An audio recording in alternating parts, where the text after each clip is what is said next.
Assalamualaikum warahmatullahi wabarakatuh. Kami dari kelompok biologi akan mempresentasikan hasil tugas kami tentang siklus lisogenik dan siklus litik. Anggota kelompok kami ada Raffi Alto Zavandiar, Muhammad Ilham, Maudi Luna, dan Husnul Khotimah. Replikasi virus. Virus adalah parasit berukuran mikroskopik yang menginfeksi sel organisme biologis. Virus hanya dapat berkembang biak pada sel atau jaringan hidup. Oleh karena itu, virus menginfeksi sel bakteri, sel hewan, dan sel tumbuhan untuk bereproduksi. Cara reproduksi virus disebut dengan proliferasi atau replika virus. Siklus hidup virus meliputi siklus litik dan siklus lisogenik. Siklus litik adalah replikasi virus yang disertai matinya sel inang.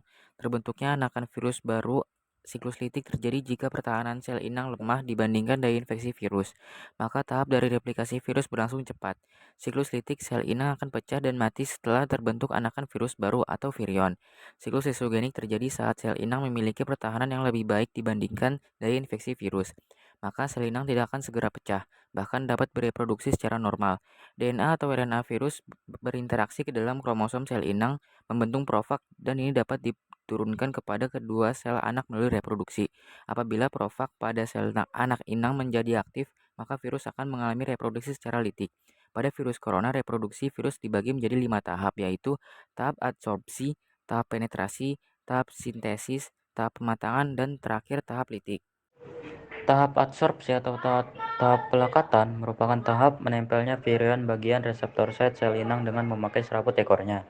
Molekul-molekul reseptor site untuk setiap jenis virus berbeda-beda. Contoh berupa protein untuk picornavirus atau oligosakarida untuk cotomyxovirus dan paramyxovirus. Tahap penetrasi. Pada tahap penetrasi merupakan selubung ekor berkontraksi untuk membuat lubang yang menembus dinding dan membran sel inang. Kemudian virus memasukkan materi genetik virus melalui lubang pada dinding dan membran sel inang dan kapsid virus jadi kosim. Tahap sintesis. Tahap sintesis adalah tahap pembentukan asam nukleat atau salinan genom dan komponen-komponen virus dengan menghidrolisis DNA sel inang. Tahap pematang. Tahap pematang atau tahap perakitan terjadi partikel-partikel virus yang lengkap membentuk virion-virion baru dengan menggunakan asam nukleat dan protein. Tahap litik. Tahap litik merupakan tahap pemecah dinding sel inang dengan menggunakan enzim lisozim. Itu berfungsi merusak dinding sel bakteri sehingga virus baru akan keluar dan menyerang sel inang baru. Sekian presentasi dari kami. Wassalamualaikum warahmatullahi wabarakatuh.